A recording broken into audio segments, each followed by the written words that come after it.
It's 6 PM on Monday, February 20th. I'm going to call the a special meeting of the Hollis Brookline Cooperative School Board to order at 6 PM, 6:01 actually. I'm Holly Durlow Babcock, I'm chair. We have a few members of our board to make a quorum. Tom Solon is here, Kate Stoll, and Krista Whalen, and me, that's 4 of us. And we have our superintendent of schools, Andy Corey, and our assistant superintendent, Gina Bergsock. This meeting is a little different than our normal meeting. It's a very quick, brief meeting for us to review the organization for the annual meeting. And then we will be opening a bond hearing at 6:30. So at this point, I'm going to call for public input, but I want to explain the public input at this point is for the co-op meeting, the school board meeting, where we're going to be discussing our organization of how we're going to present the annual district meeting warrant. At 6:30, we'll be opening a bond hearing, and at that point, we'll present about the bond, and then we will open the floor for public comment on the bond. And then at 6, when that's finished, we will be opening a public hearing for a couple of the petition warrant articles that we did not put on the warrant, but that were petitioned for. So those comments would be for that. So at this point, I'm going to open the public input for the school board meeting, which would be basically anything on our agenda. And if there's a special concern, we would take that now. So I'm opening the floor for public comment on the school board meeting. Okay, so seeing no comment, I'm assuming no one's coming on that. We are not legally allowed to, by RSA, close the floor for public comment, but we can move on with our meeting, and at 6:30, when we're 6:33, if there's anybody who wants to comment in the next half an hour, we will allow that. But we're going to move forward with our discussion for the co-op board meeting. So I called you here tonight so that we could review the warrant. We've already taken positions on the warrant. We've already voted whether we recommend or not recommend, but we have to decide as a school board who's going to make the presentations on the warrant. And we also have to decide as a school board if we would like to have any comment on the petition warrant articles, because organized rebuttals, because we will not present a petition warrant article because we did not come up with it. So I was going to go through the articles and just ask, we've already sort of had a few preliminary conversations, but Article 1 will be the vote regarding the bond. That's the first item on the warrant. And last year, Mr. Corey presented a facilities project in Article 1, and I was assuming that you were going to do it again this year. Is there anyone else who has a comment on that? One on who presents with some questions about what information will be available at the presentation. Sure. Were we able to collect any further information about the comparative costs of propane versus oil? We have, we'll be able to have just our usage from this year. I'm just wondering, can we get something that sort of outlines the cost per BTU? Just to one of the concerns that I have had in the past, that may have in the future, is that traditionally propane on a, this is a school board meeting, Tony? Yeah, we're at a school board meeting right now, and then the bond hearing's at 6:30. I'm sorry. That's okay. That's okay. We're Didn't want you to quick meeting, get blindsided. but welcome. Glad to have you. Per BTU, propane has in the past been one of the highest costs. And I don't know if that landscape has changed, but it would be good to have that comparison of cost per BTU, just to say, because that takes out the usage. The other question that is, I think, going to come up is the options for potentially refinancing, does that require that we go to a private bond as opposed to out of the bond bank?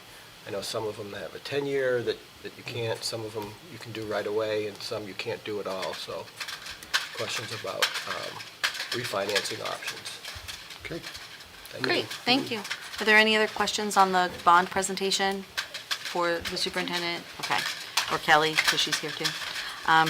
Okay, so that's Article 1, Andy will cover that, and we are going to see some of that presentation tonight, is that right? We're going to, During the bond, for the bond hearing, okay.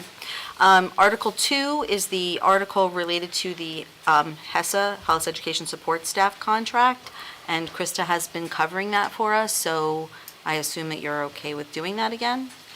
Kate wants to do it. You do such a fine job. I hate to take that from you. So Krista it is. Krista's on that. Okay.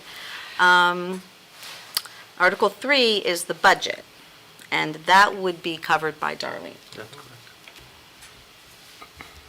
Or at least by the budget committee. By the budget committee, I should say. I shouldn't assign it to Darlene, but I assume Maybe since Tom she. will get to do it. Since she covered it at the hearing, the budget meeting that we had on February 2nd, I'll assume it's her.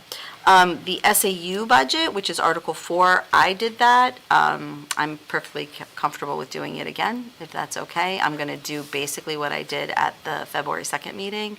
And those, if anybody has a problem with that, any questions or comments on that? Does that sound a little defensive? A little bit. No, honestly, is there any feedback on that? No? You good? No? No, okay. All right, so then, maintenance expendable trust. Tom, I assume you want to do that one. No, I'm kidding. Is there anyone who wants to do that one? I can do it, I did it last year as well. Okay. Why don't you go the other way? Does anyone want to present any of the warrant articles? Well, Article 6, this is, I have the old warrant, so I have the warrant that was, we rearranged the warrant. So Article 6 is now the unreserved, unassigned general fund balance. Is that moving it to 2.5%? The moving it to Yep. 2.5%. Is there anyone interested in doing that one? I mean, as chair, I'm the default, so I don't mind, I don't care. It's good you get the big bucks. Okay, thanks. Okay, I'll do that one then. And then the special ed trust? Is that what's next? Yep. After that, special ed trust? You takers on that one? I did it last year. All right, I'll do that one too. I feel like that's usually what the chair does, is all these little funds, these funds. And then Article 8 is a contingency fund, and I can present that one too. And that's what I did, that's what we did last year, I did the funds. So then we moved to the petition warrant articles, and I just don't know if there's anyone who has a strong feeling and wants to do a rebuttal, an organized rebuttal. So the first petition warrant article is related to the Articles of Agreement. Is the attorney gonna speak to this one? Because there's some, like, it's not an illegal warrant or article, or we wouldn't have it on there, but there are some concerns from a legal perspective. Do you think we should have Jim know that he's gonna have to speak to that one? I can reach out to Jim, because the concern is, when you're looking at the two-thirds supermajority, that has, for everything else, become 3/5. So you're asking for a standard that's higher than the rest of the Articles of Agreement. It's either a 50% majority or 3/5. So all of a sudden, you're adding a new component to your articles, and from a legal standpoint, which is the driving force, if it Right. came into contention, which one governs what? I thought also that the Articles Agreement have Article 8 stating that it's a 50% majority. Correct. simple Right, majority. so there's conflict. If Right. this were to pass, it would be in conflict with another article that would not change. So we need the attorney to, I Yep. think, lay that out. Do you think Okay. that's the best, to have Jim do that, yeah? In the absence of anything else, I would like to do a rebuttal. Okay? If Jim doesn't? Well, I think it'd be appropriate for Jim to do the legal piece of it, and then Tom to do the article itself. Okay, that'd so be the best. Tom's gonna do a rebuttal yeah, on that one? It's not long, I just want to, Okay. highlight some things. Okay. One of the questions I have about that is, when it was presented earlier, someone said is it advisory or is it binding? I think this would be binding if it passes. Is this binding? I would say it is, and that's why it creates the conflict. Okay. Okay, so then petition warrant Article 10 is the tax cap. I know I can't really ask her, but is there anyone from the Budget Committee who's planning a rebuttal to petition warrant article? Yes, the budget committee. So the Budget Committee will do a rebuttal to the tax cap. Darlene, are there any others that you're planning on a rebuttal for? The retained fund balance, the one that rescinds. Oh, the one that rescinds it, okay. I'm sorry, I forgot that we had two of those. Okay, so that's, according to that, that's 12, okay. So that's the Budget Committee for those two. So then petition warrant Article 11 is the line item. Yeah, I'd like to rebut. So Tom is going to do a rebuttal on that. And then finally, the tax impact being printed on the special 13, requiring that the annual budget and all special warrant articles have a tax impact as determined by school board shall be, contain a notation. Is there anyone who wants to do a rebuttal on that one? Any volunteer over there? Darlene? No? Certainly could. You could, but would you like one of us to? I just think since it's something that's, I personally rebutted it, as a citizen, not representing the budget. Because it's not a budget item, so the Budget Committee can't The really. budget committee took a position on it, so we can Right. provide a rebuttal on anything, put a recommendation for or against. Is there anyone else on the school board that would like to do a rebuttal on that? the problem with us doing it is generally we are referencing advice that we've gotten from the Budget Committee as to the impact of the requirement. So I think if someone from the Budget Committee is willing to do it directly, it's not secondhand information. Okay. Well, the Budget Committee can let me know on that one. How's that sound? Okay? So that one, we may or may not have a rebuttal. Okay, is there any other further discussion on this plan and the organization of the, just so that the public knows, we will touch base with the moderator, because he, provides the slides, and so, he has the slides, and we provide him with slides, and, so that we'll have a timing, so that we'll have a little script, so we know how much time we're spending on things. The only other request, or question I have is, when will the presentation potentially be available in draft form for review?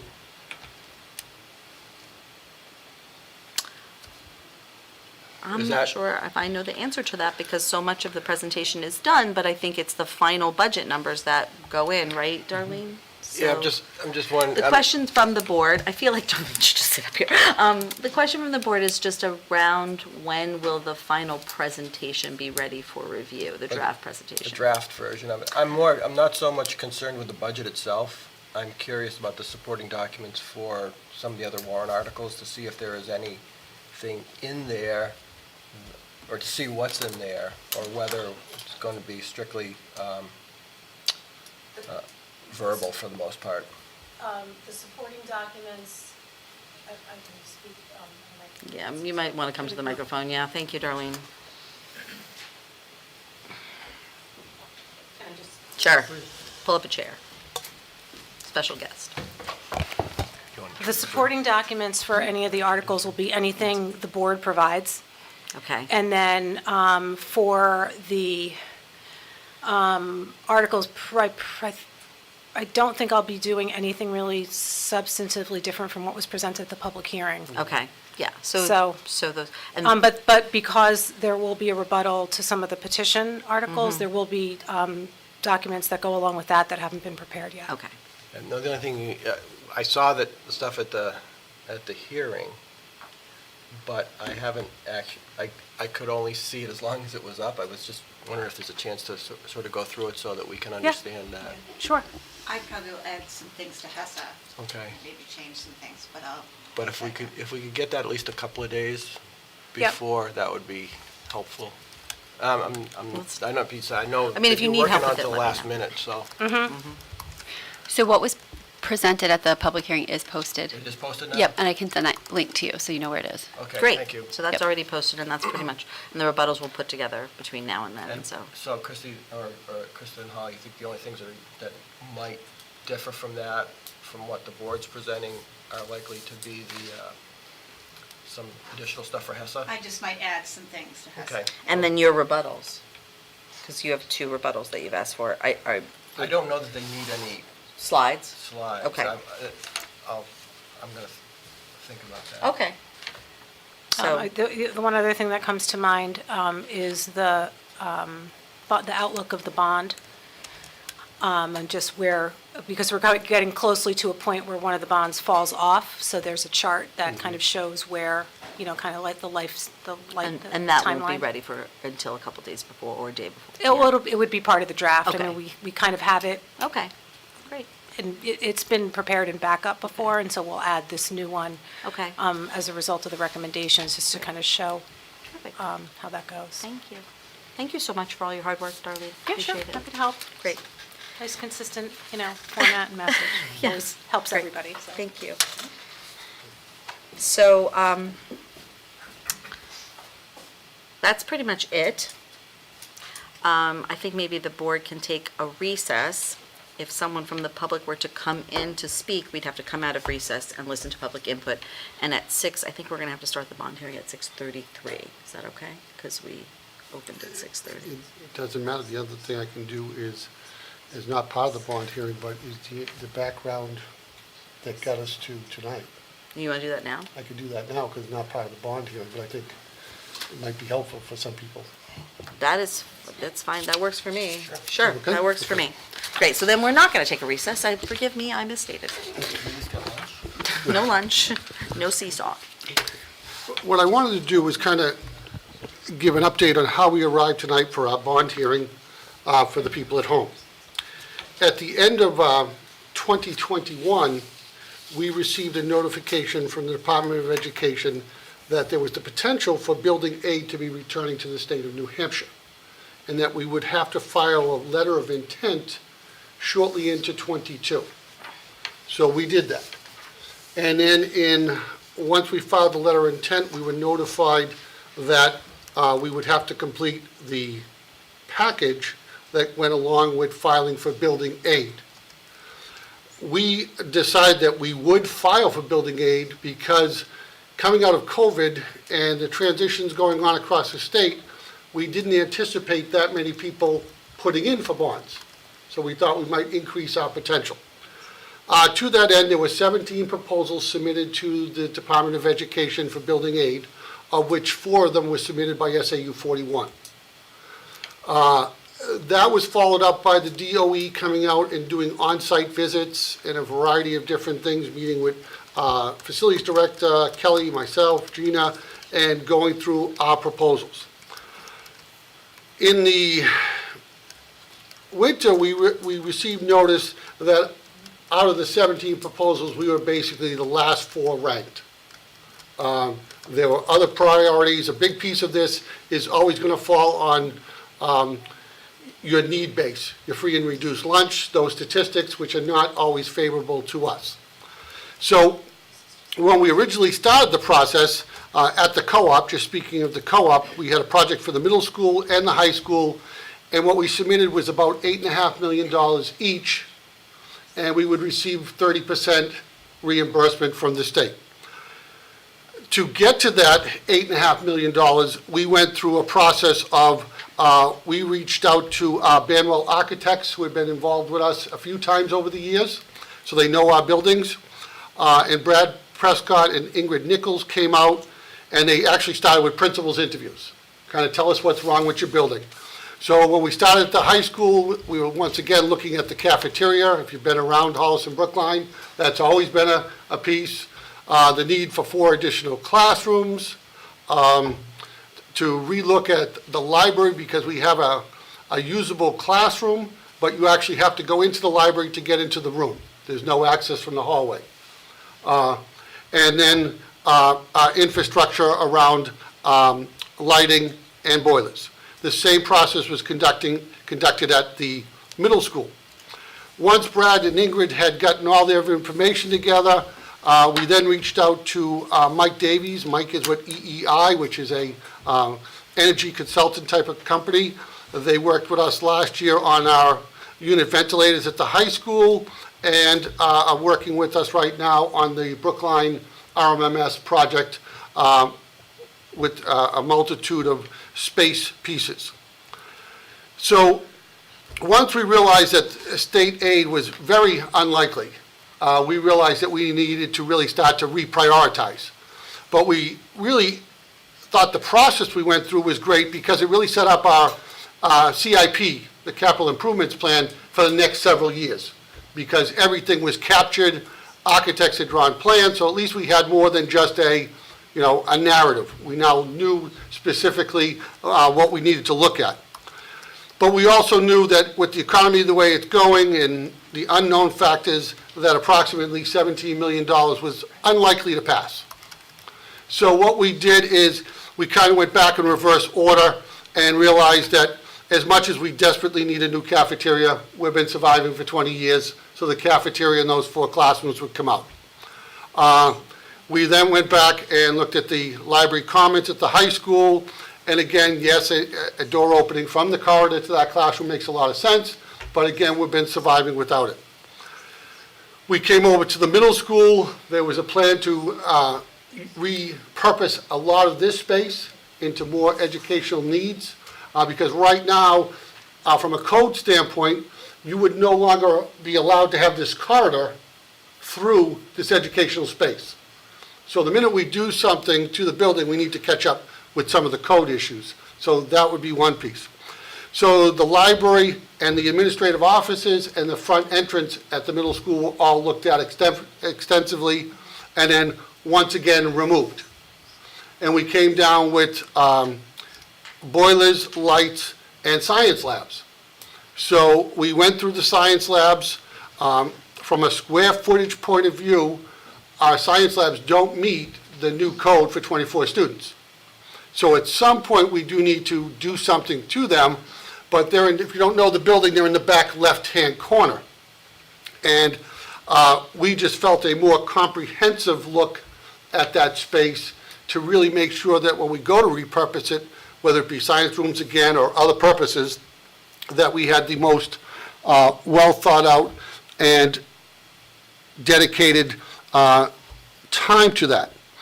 So then we began to look specifically around what are the essential items that we need to look at, which we'll be discussing shortly when we open up the bond hearing. But prior to going to the bond hearing, I just want you to kind of clarify a couple things because a lot of people have asked me questions comparing the Hollis project to the co-op project. And while they are very similar, and a lot of the reasons that we did projects in Hollis are the driving force behind the co-op, they're not the same. And first of all, Hollis Primary School has its primary heat source, has heat source pumps. But it has a backup heating system of a brand new boiler and propane. At Hollis Upper, heat source air pumps were not a viable option. The cost would have been 2 or 3 times because when you go from the primary to the upper, what's different? Well, in the upper, you have a cafeteria and you have a gym. And the multitude of corridors. Because heat source air pumps are very difficult to get the heat into the corridors. They do the classrooms wonderfully. So when we reviewed Hollis Upper, we realized that the infrastructure, the unit ventilators and the blowers and all of that, was in very, very good shape. So therefore, we went with a new state-of-the-art commercial boiler, that is offset, so they're not both running at the same time. One works off the other to keep the hours of use down on the machine. And up there, we buried propane tanks. And at Hollis Primary, we have them above ground. We went to propane because when we did our studies then, it was the most efficient. And to Tom's point, we'll check that again to make sure that we're still on target. But it also gave us the buying power with the town of Hollis. So instead of the Hollis School District and the town buying separately, we now go out to bid, and because of our sheer volume, we get very good propane rates. And we believe when we go, if we move to the middle school and the high school of propane, that's going to increase our leverage over the bidding process and serve us well. In terms of the LED lightings, we did LED lights in the primary and the upper. If the bond were to pass, we'd be doing that at the middle school and the high school. Those lighting changes will show savings immediately. It's going to be drastic. What we're looking at the co-op is also going to solar. So what we do now will automatically be able to be hooked into the solar with the new panel. The question at the co-op that's different is we're not sure we want to go on the roofs at the co-op like we did in Hollis, because we do have a wealth of property. And we might be better off going for what I'll call a solar farm because of the magnitude of what we're going to need for solar panels to take care of these two large buildings. But we'll see some instant savings the minute we switch to the LED lighting. In terms of the control system, that's where we're actually fortunate at the co-op because their control system is relatively modern compared to what we're dealing with at the primary school. To give you an example of why I shy away from using the primary school as an example, it was built in the 1950s. We had to take out heating pieces because they were no longer useful. And we had the old, if you remember the fuses that used to go down to the basement and change? We still had fuse boxes at the primary school. So a lot of the infrastructure at that building was changed over and to large expenses that we don't have to do at either one of the co-op schools. But I thought it was important to kind of give a little bit of the history, and then if the voters were to pass the bond, then what we typically do is we then form what is more of a construction committee as opposed to a group that gets together to get estimates for approximate numbers for the bond. We feel quite confident with the dollar amounts we arrived at the bond, and we feel that what we are planning to do will take us for a number of decades. But at the same time, allow us the flexibility, if we want to move to solar like we did at the elementary school, we'll have that capability as well. Okay? So that was the history of it. And I think the rest of this would technically be for the bond presentation, so we need to wait a minute. So if we wait a minute and open the bond hearing, can we open the bond hearing and then adjourn somehow I'd like to adjourn this district meeting our co-op meeting at 6:33. I want to try to do that because I think I will lose a quorum. You can adjourn at 6:33 because that will hit the public input piece. So we can can we recess and then adjourn? Like, do we have to recess the co-op district meeting to go into the bond hearing? I don't know, that's what she has on the outline, to recess.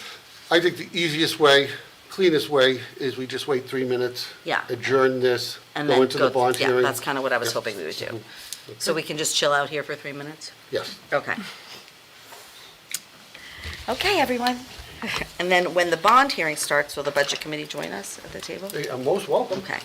So, I mean, you guys can move up now if you'd like to. The BudCom can join us at the table if you'd like. Yeah, I can't, No, you have I to know. wait until we vote on the Don't worry. adjournment. Okay, I'm not going anywhere. okay. Gotta get a kid back to college. I know, I'm 3 minutes over. Tonight. Yeah. Sophie. She's, 3-day weekend for some people, That's right. not us, yeah. Yeah, my son had that too, I Yeah. forgot that, yeah. Right, so she's like, can we wait till dinner? I'm like, sure.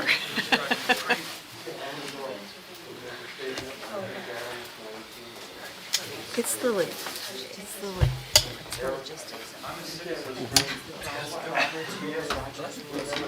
Robert?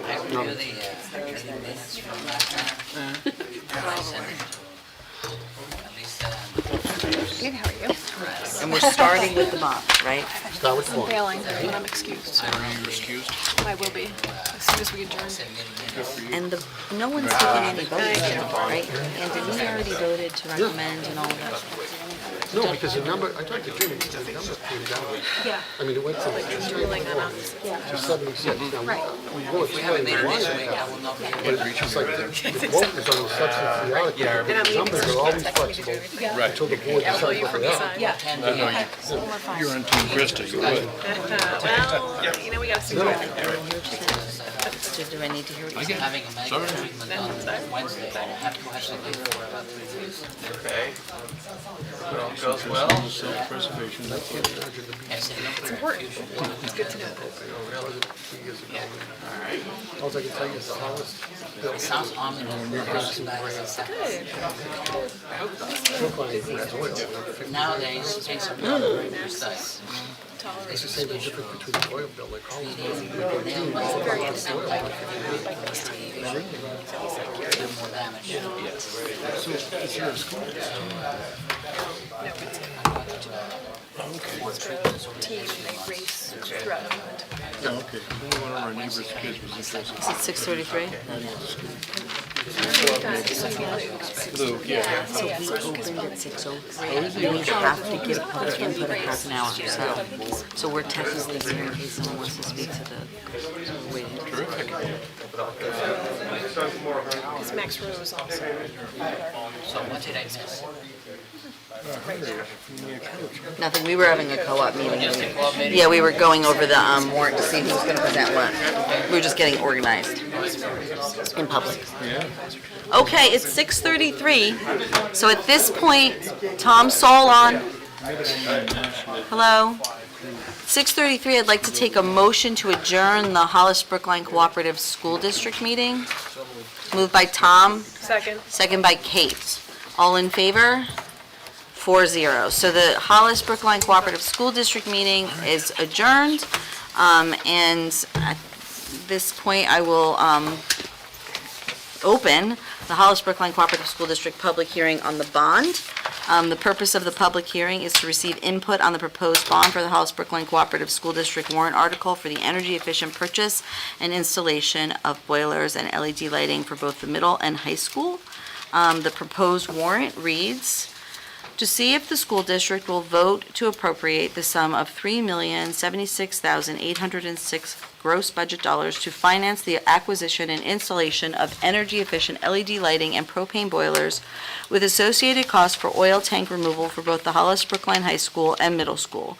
To authorize the issuance of not more than $3,076,806 in bonds or notes in accordance with the provisions of the Municipal Finance Act, RSA 33, to authorize the school board to issue, negotiate, sell, and deliver such bonds or notes, and to determine the rate of interest thereon and the maturity and other items thereof, and to raise and appropriate an additional sum of, should I read this, or do you have a new number? $76,920.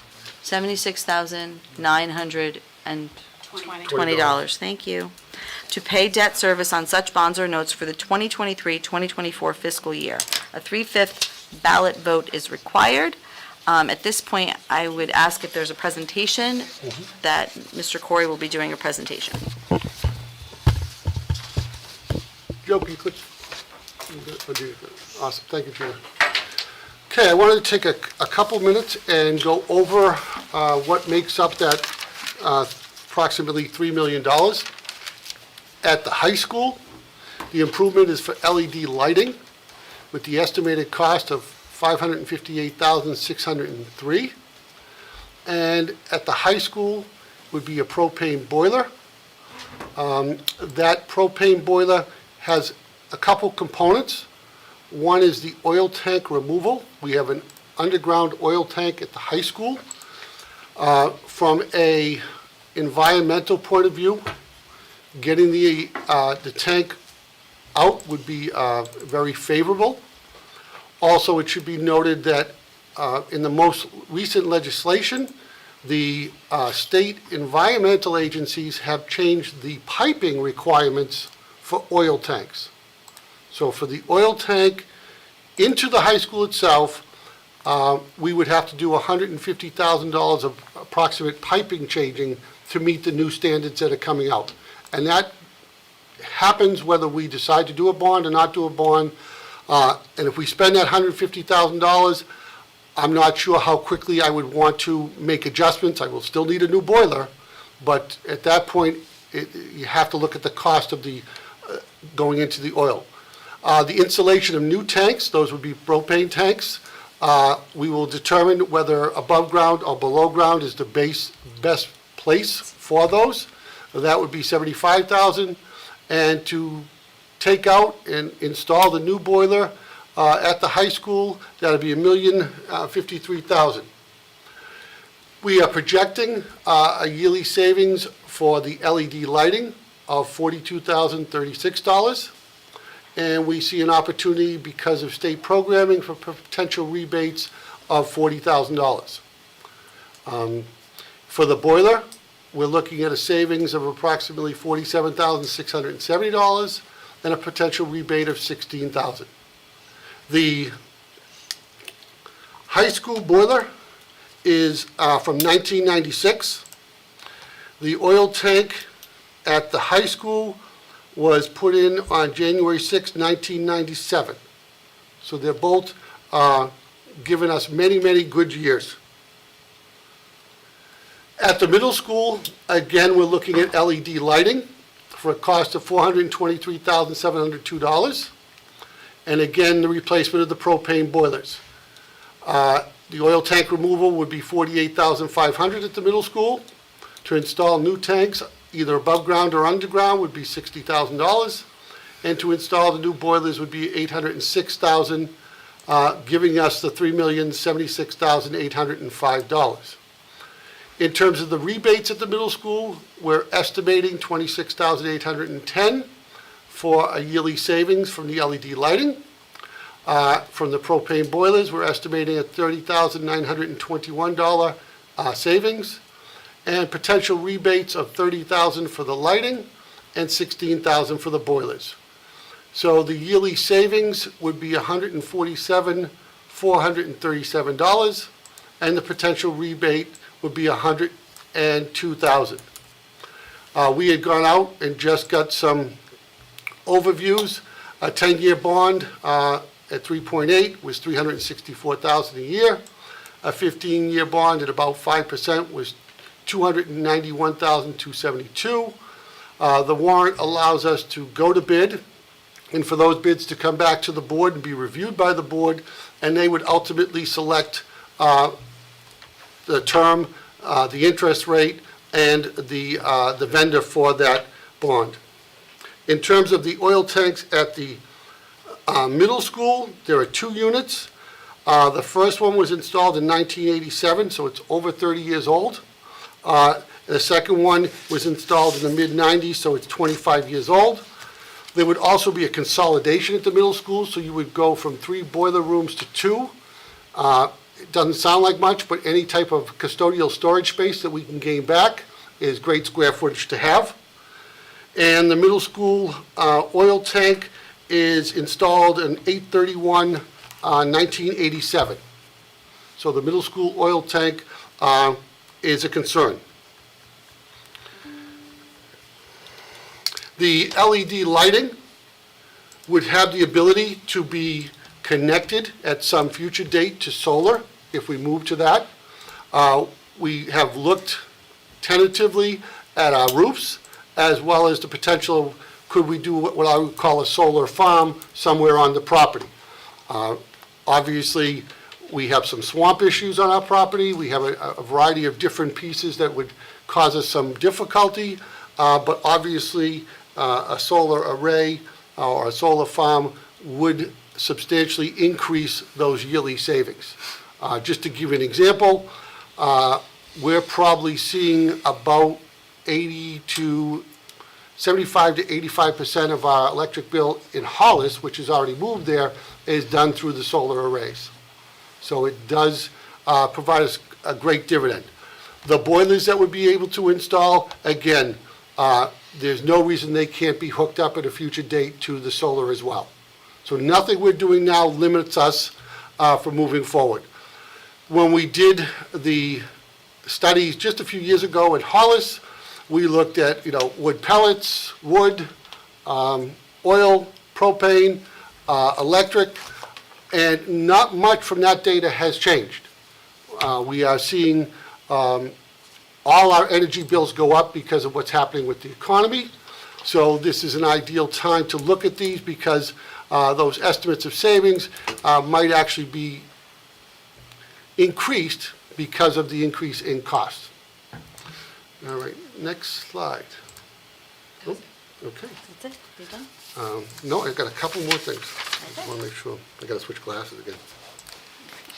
So in terms of the process, if the citizens were to move forward with the bond and pass it by a 3/5 majority, we would then move forward with what I would call a construction committee, and we would use our energy experts from EEI, refer back to the information that Banwell Architects had provided us, and then our facilities director, our business manager, the assistant superintendent, and I would be on that committee. And then what we typically do is we hold bi-weekly meetings. We have done that in Hollis for probably almost 5-6 years now, and we've had a member of the energy team from Hollis on that committee, and it's really helped in the coordination of the different things that need to take place. And I'd be happy to open the floor back Yeah, to the chair sure. and take any Great. questions. Okay, thank you. So at this point, I'm going to open the floor for public input. I'm going to ask that if you would like to contribute some input, you understand that this isn't a back and forth. It's just an opportunity for the board and the administrative team to hear your comments. You need to state your name and address for the record. Keep your comments to 3 minutes, please. And as always, be respectful. So at this point, at 6:43, I'm going to open the floor for public input. Where would you like us? Right there, sorry, at the microphone. Well, first, my name is Steve Edelson. I live at 52 Crestwood Drive in Hollis. I want to thank you all for your hard work. I know how big a challenge this stuff is, and to gain consensus. That said, I am also the new chair of the Hollis Energy Committee, and I'm just coming up the curve on the work related to this bond. And I firmly believe there's opportunities, if you combine the solar with possibly heat pumps, to come up with a solution that's cash flow positive year one, which is a big difference compared to these solutions that the payback period goes by beyond the useful life of the equipment. So we're going to be going back to the well later to replace things again that haven't paid for themselves. So I'd like to see, as the co-op and the Hollis School Board has done in the past, and the Select Board, see them work with the Hollis Energy Committee, because there's people with history on this that goes far longer than the experience I have with it, that can add a lot of value. And I suspect we're going to come back with a recommendation that says we need to go take another look at this. So I ask for a brief pause to make sure we're making the right decision financially, in terms of sustainability, and in terms of the health of our students. Thank you. Thank you.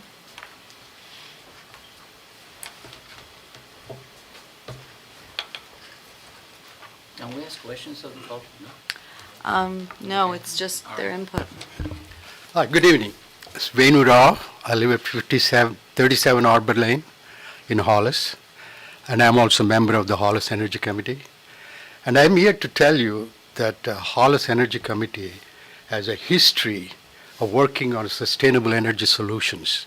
And we have saved over $1.5 million to the Hollis town. work with us, we'll find a better solution than this one, which will be clean and cheaper, and in about 10 to 12 years, you'll have your return on investment, not 35 and 42 with a fossil fuel solutions. So work with us, we'll help you. Thank you. Thank you.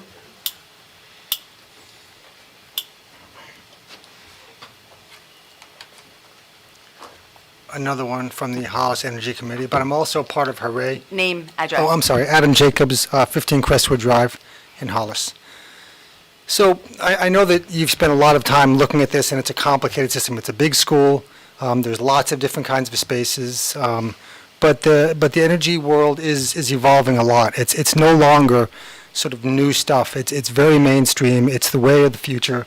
And if you make an investment now that's going to lock you in for the next 25 years, that's when you want to make these investments. It's at the end of a useful lifetime of a system. If you lock us into a 25-year fossil fuel system, you're not going to have the benefits of having these costs that you could use in alternative ways. We believe that there are at least partial, if not full, solutions that take care of these kind of space issues you have. Installations and new equipment is coming out all the time. You know about panels; they're getting less expensive and more integrated into the whole grid system. So basically, again, we really want to have input here, and I personally, and as a member of Hooray, we put up a lot of solar systems, maybe 20 a year, and the whole thing is to look at the big picture. It's the solar systems.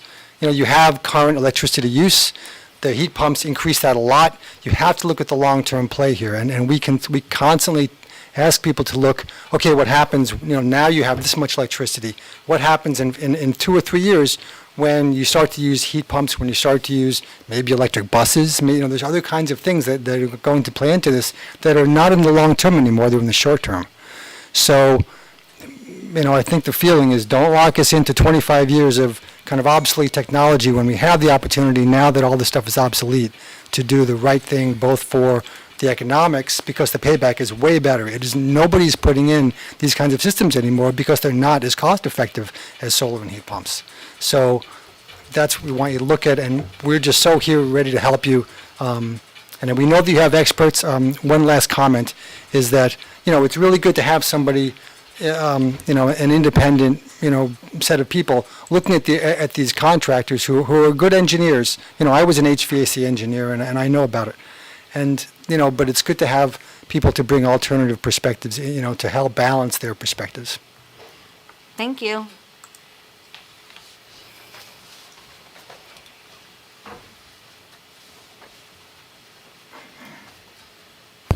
Eric Ryard, 150 Witches Spring in Hollis. I think most of you guys know who I am. I was on the committees that did the Hollis schools for quite a few years, and we are now about to start yet another one. And the problem that I had with the last one was that we got involved way too late.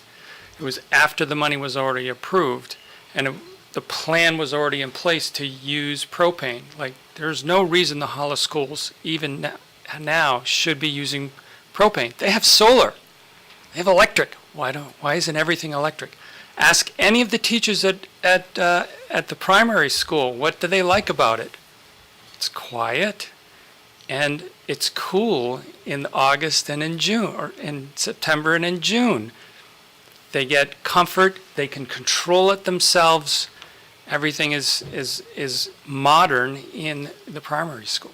So, again, I come back to the issue of both this building. I've been through this building extensively. I've been through the high school extensively. The high school has all sorts of huge fans to take all of the heat that we've created in this room with those giant propane boilers and immediately throw it outside with no ability to try to capture that. Let's look at a plan that, first of all, recovers that energy, also uses what we have at Hughes, which is called VFD drives, which are way more efficient and allow you to dial the speed of these giant fans so that we can have a smaller system in general. Buildings that are more efficient, that are electric, powered by solar. just on the other side of our brand-new field that we built up at the high school, there's upwards of almost 3 acres of just an empty field.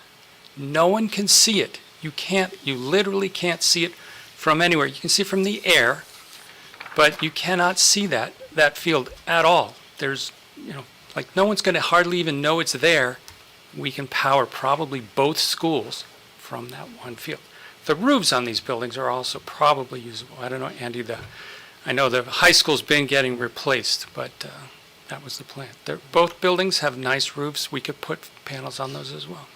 So I would like to ask us that we all reconsider, rather than just running down the old path of just replace it with what we have before. Again, as he stated, is that it's a 25-year investment, and so we're talking 2050. We should be done with propane by then.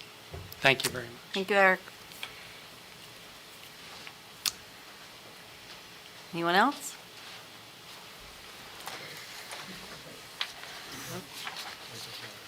Is there somebody else? Okay. Hello, Eitan Zaira, 31 Mill Road. I'm also at the Hollis Energy Committee as well. If I recall correctly, 2012, we replaced some lighting for more efficient lighting. Is that correct? Replace the lighting in the multi. CFLs? Yeah.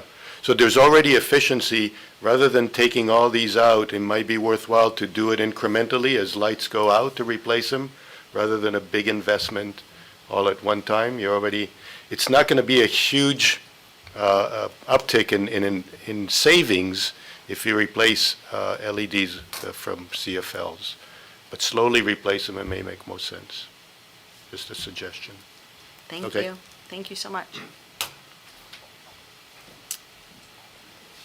Are there any other comments on the bond? Sure, you can come back. We'll add this time to your last time. No, I'm kidding. It's just a Steve joke. Ellison, 52 Crestwood Drive. I was just, in preparing for this, was doing a little research, and there's an organization called Undaunted K-12. If you're not familiar with them, you probably should be.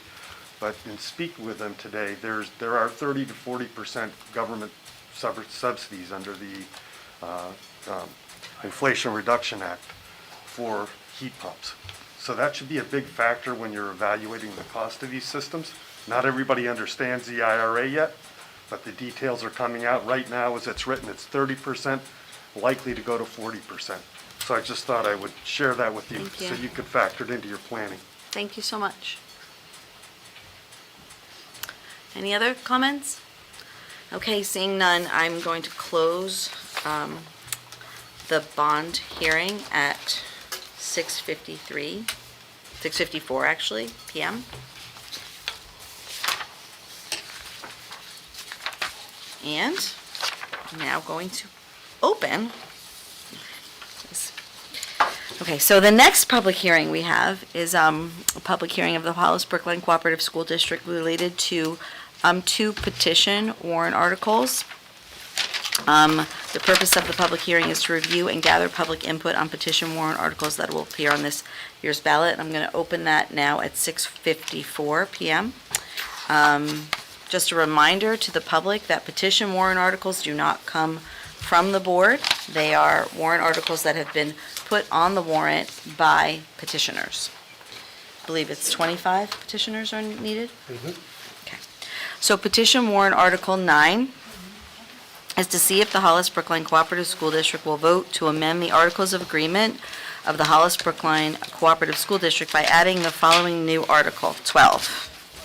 Article 12 would read, if this were to pass, the approval of a proposed amendment to these Articles of Agreement shall require a 2/3 supermajority approval by ballot. The polls shall remain open, and ballots shall be accepted by the moderator for a period of not less than 1 hour following the completion of discussion on the question. If a 2/3 supermajority of those voting on the question vote yes, then the amendment is approved. So I'm going to open the floor for public input on this petition warrant article at 6:55 PM, which is exactly what it's supposed to be. Great. Is there anyone in the public who'd like to make comment? Okay.